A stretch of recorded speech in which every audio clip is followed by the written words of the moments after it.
De volgende gast komt niet uit Nederland, die komt uit Groot-Brittannië. Dus het volgende onderdeel zal ik in het Engels doen. Hij zal zelf ook in het Engels spreken natuurlijk. Ik moest wel op zijn verzoek de titel van zijn stuk even in het Nederlands vertalen. Dat is Het vernietigende potentieel van kunstmatige intelligentie in oorlogsvoering. Can I invite you to the stage, please? Mr. David Levy, he is an international master in chess. He wrote many books on chess and computers, but also a dissertation on sex with robots and the relationships between humans and robots in the future.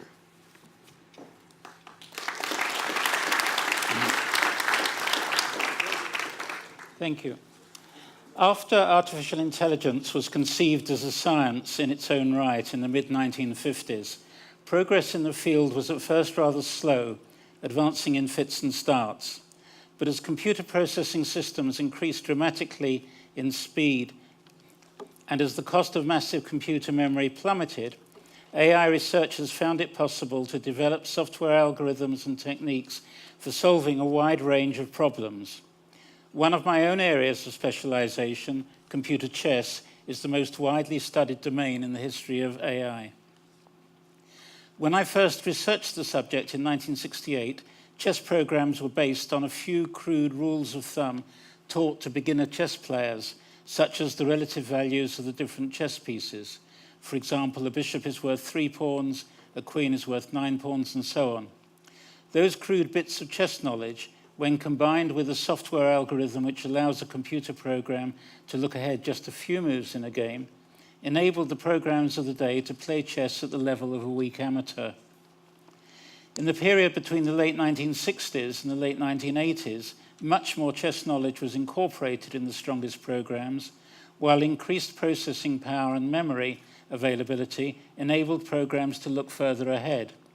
The result by 1989 was that the strongest program was able to win occasional games against world-class grandmasters. This particular human-computer challenge reached its climax in 1997 when IBM's Deep Blue team included human grandmasters who had given their program additional highly sophisticated chess knowledge, sufficient to enable the program to win a match against world champion Garry Kasparov. At that time, the result of the match was a sensation. But what happened in the world of AI last year was far more dramatic. At Google DeepMind's research center in London, a team led by Demis Hassabis developed its deep learning software to the point where it can play superhuman chess without being given any chess knowledge whatsoever. Their algorithm, called AlphaZero, was given the rules of chess but absolutely no knowledge that might help it understand how to play sensibly. And starting from random play, it taught itself within 24 hours to become the world's strongest chess player by far, crushing its closest rival program in a match of 100 games, with 28 wins, 72 draws, and not a single loss. AlphaZero's deep learning had enabled the program to create, by itself, all the knowledge needed to play chess at the highest level ever seen. No knowledge from human experts required. Incidentally, the chess knowledge created by AlphaZero is so advanced that the program needs only to examine some 80,000 chess positions per second, compared with the 200 million positions per second analyzed by IBM's Deep Blue program. Creating AlphaZero was an astounding feat, exhibiting intelligence at a level considerably higher than any human could match. And DeepMind's algorithm is generic. AlphaZero also plays at a comparable level in the other classic strategy games, Shogi and Go. And furthermore, the deep learning methodologies that Hassabis and his team have invented can be applied to many other problem domains. This very recent and highly dramatic achievement in AI is typical of the exponential increase in our knowledge and understanding of many sciences and technologies. The more we know about AI, the quicker it is to achieve the next advances. Several years of rapid growth in AI have led to researchers achieving, in recent years, sudden performance gains in a wide variety of complex tasks, including robots that can play the violin and dance, and revolutionizing the diagnosis of breast cancer, which can now be performed 30 times faster than by humans and with much greater accuracy. We now live at a time when AI capabilities are growing at an unprecedented rate, and that is why we must act very fast if we're going to be able to minimize the devastation that will be caused when, not if, AI software becomes widely used as a weapon of war. Up to now, the debate surrounding AI in warfare has mostly focused on the role that will be played by killer robots incorporating AI. A wide range of robots with autonomous features are already deployed within various national militaries, some with the ability to apply lethal force. Consequently, there is an ongoing discussion of possible arms control measures for lethal autonomous weapon systems. There is also a campaign to stop killer robots, a coalition of 64 international, regional and national non-governmental organizations in 28 countries, all of which are calling for a preemptive ban on fully autonomous weapons, lethal systems which select and physically attack targets, such as personnel, installations and equipment, without any intervention by a human operator. The multifarious uses of killer robots and other autonomous weapons will, of course, pose a significant threat to peace between nations, especially those rogue states who will ignore any United Nations resolutions against the use of autonomous weapons. But in my opinion, killer robots will represent only the tip of the iceberg. AI software will be a much more potent weapon than robots, because AI software can be programmed to perform almost any given task much better and much faster than any human could, and therefore cause havoc on a scale far greater than a robot. So the biggest threat by far will be the use of AI software itself as a weapon of war, not merely as the driving force behind a killer robot. We recognize the danger of allowing firearms to be easily obtainable, such as the weapon fired in the 2017 Las Vegas hotel shooting, in which 58 people were killed and 851 injured. But there appears to be little widespread recognition of the fact that a drone costing €200 could carry a small container with a biological or chemical agent and be programmed with artificial intelligence to locate and crash into a highly populated area, causing death on an unprecedented scale, possibly even more than the number of those who died when atomic bombs were dropped on Nagasaki and Hiroshima. As for the possibility of using AI to crash a drone into an airliner, the software needed would not be difficult to develop for a skilled programmer. How can we minimize the risk of such terrorist attacks? Banning all drones would, in my opinion, be a good place to start. One form of aggression which is causing great concern to the security services is cyber attacks.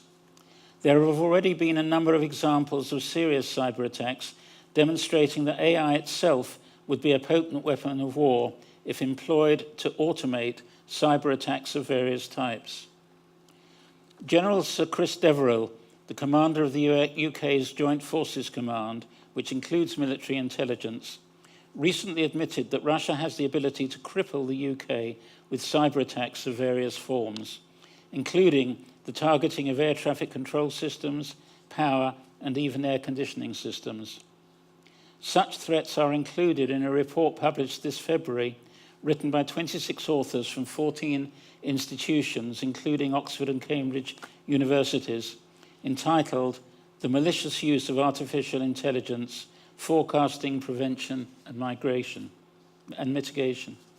The report states that, in the absence of adequate defences, quote, progress in AI will expand existing threats, introduce new threats, and alter the typical character of threats. In particular, we expect attacks to typically be more effective, more finely targeted, more difficult to attribute, and more likely to exploit vulnerabilities in AI systems, unquote. The possibility of attacks on national power networks has already become a concern of NATO. A report by Reuters last year stated that, quote, hackers have quietly made incursions into Baltic networks over the past 2 years, in parallel with more serious attacks in Ukraine that plunged swathes of that country into darkness, unquote. Just imagine the effect of suddenly switching off all the power in the Netherlands, or perhaps causing nationwide disruption in petrol deliveries, or taking out some other part of a country's critical national infrastructure, such as its air traffic control system or its hospital system. Do I need to go on? The world also faces variations on this type of cyber attack, not just those perpetrated by one nation on another. In addition to coming from non-friendly countries, cyber attacks can also be launched by terrorist groups and even individual computer hackers. Terrorist organizations will doubtless put together their own teams of hackers with similar devastation in mind, and it does not take a whole team of hackers to wreak havoc. We've all read about various individuals, usually geeks working away in the lonely safety of their bedrooms, hacking into the Pentagon computer network and others, just about all of which seem to be vulnerable to attack if a hacker is able to find a so-called backdoor into their security software. Imagine the havoc that could be caused by a lone computer hacker or a team of hackers who have at their disposal ultra-intelligent software which is better and quicker at hacking than are the most skilled of human hackers. No website in the world, no data repository, and no supposedly secure infrastructure network will be safe. Hackers often use software tools, many of which are readily available on the so-called dark web, in order to facilitate them breaking through the levels of security in their target computer networks. Using software tools endowed with today's AI capabilities will make the hacker's task easier, but much worse is to come.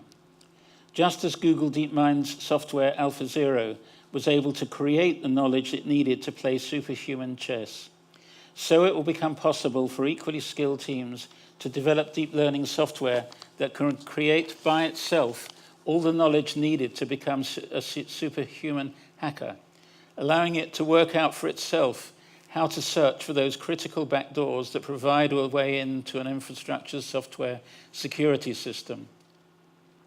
So instead of the human hackers working with such software tools, it will be another level of artificially intelligent software with a deep learning capability using those tools, a superhuman combination that can operate at superhuman speeds to probe a target network for weaknesses and then to enter the innermost reaches of that network to create absolute havoc. That, I believe, is the most serious danger we must guard against. The use of AI as a weapon on its own, no killer robots needed. How on earth can we take effective steps to minimize such possibilities? Is this really a task for the United Nations, where some countries can veto any proposed resolution and whose edicts are happily ignored by rogue states? Today we ask the question, but what is the answer? One approach would be the creation of a massive worldwide research network devoted to cyber attacks and how to use artificial intelligence to defend against them. And when I say massive, I mean massive. The threat posed by artificial intelligences working out for themselves how best to hack into an infrastructure system is far more severe, in my opinion, than the advent of killer robots. 2 weeks ago, in a speech at the UK National Cyber Security Centre conference, the British Home Secretary, Amber Rudd, warned that nation-states are eager to use the internet to cause as much destruction and disruption as possible. And she referred to, quote, a significant increase in the scale and severity of malicious cyber activity globally. We know that there are several established, capable states seeking to exploit computer communications networks. The threat is not diminishing. It's right that we take all the steps we can to learn, improve, and test our ability to respond to a national cyber crisis. My advice is this: in order to combat the threat from artificial intelligence, we must use artificial intelligence to forestall such threats, and we must do so right now, not a few years down the road. Thank you.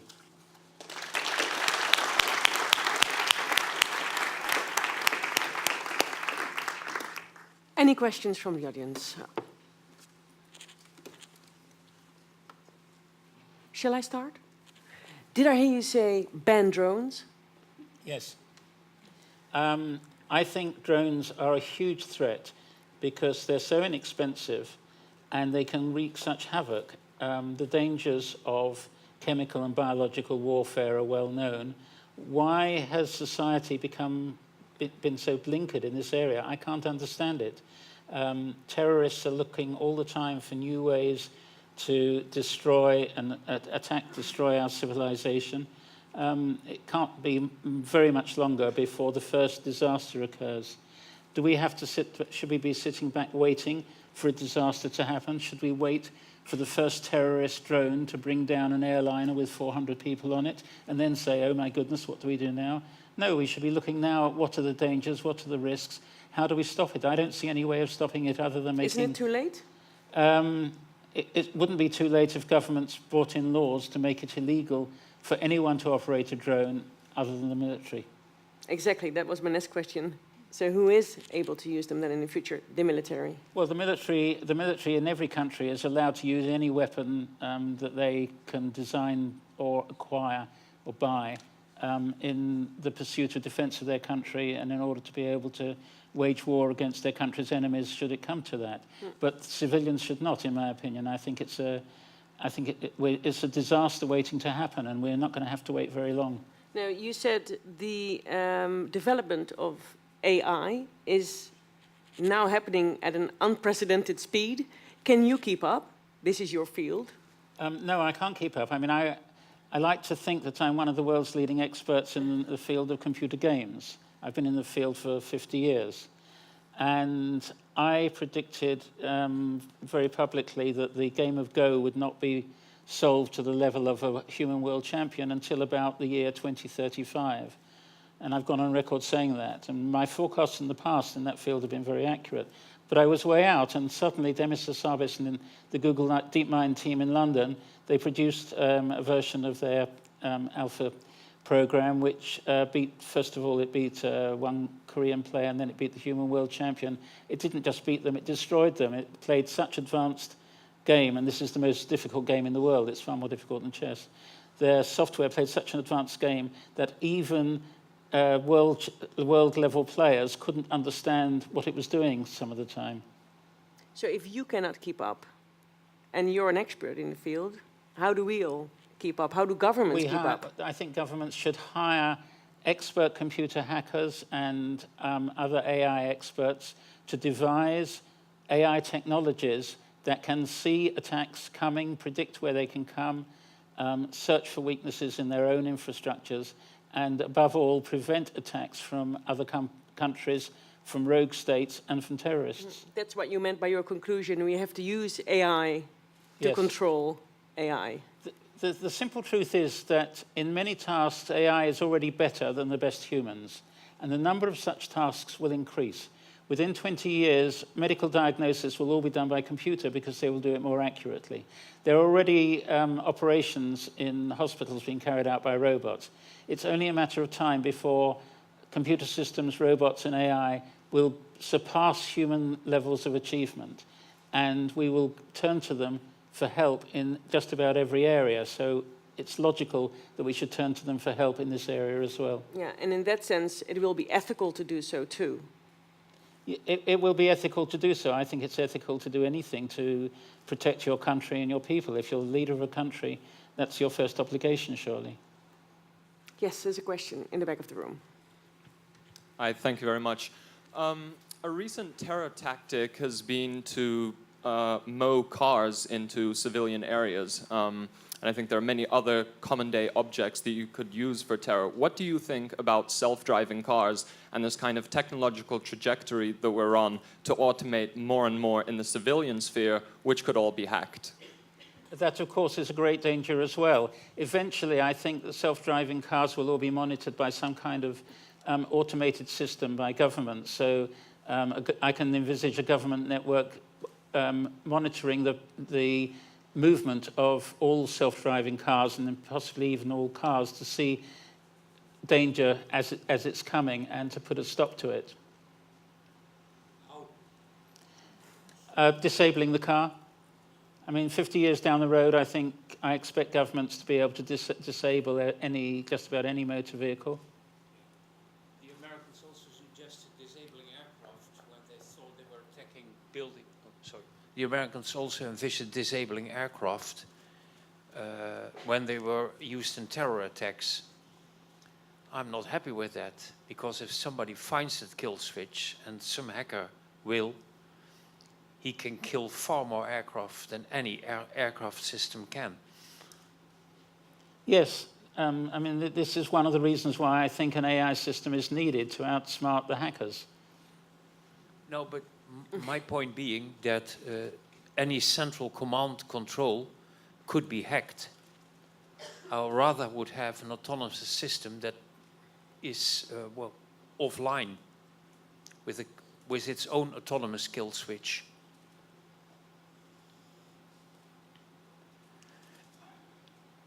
You mean a system that's not monitored in any way? No, it monitors itself. Like the truck in Berlin, the reason there were so many, not that many casualties, because the truck was quite advanced. It noticed it was colliding into things, yes, and applied automatically the brake. Aren't you sort of endorsing what I've been saying by saying that the level of protection should be applied not just to AI software systems, but also to other systems that are computed? Oh, definitely. Yeah. Definitely. You agree. We have time for one more question. Yes. Hi, thank you. I once saw a clip on YouTube, I think it was Japanese robots, and they were artificially intelligent and self-learning, and they communicated with each other, but they learned so quickly that they made the language so efficient that the researchers no longer understood it. So in that sense, it was supra-human, just as you mentioned. Are you afraid this would happen in robotics, in warfare as well, and what would be the threats and solutions to that? Well, I think it's inevitable that the learning of AI systems will encompass just about area of activity in which humans are involved. And that takes us to the point which is raised in many science fiction books and films, the fear that many people have that one day artificial intelligences will take over the world and that humans might be subjugated to them. It's not something that I think a lot about, because I don't think there's very much one can do about it. I think the advances in research are inevitable. We can't stop research, and people who are interested in researching subjects such as AI will continue to do so. And if the end result is that we destroy humanity, so be it. We're destroying humanity at the moment with the way that we treat our environment, with the way that we treat our planet. It seems to me, being cynical, that it's inevitable that we're going to destroy our world. Will it happen because of AI, or will it happen because of global warming first, or some other disaster that's man-made and man-promulgated? I don't know, but I wouldn't be willing to bet that the world would still be here with living humans in 200 years' time, for example, maybe much sooner. Thank you very much. David Levy, ladies and gentlemen.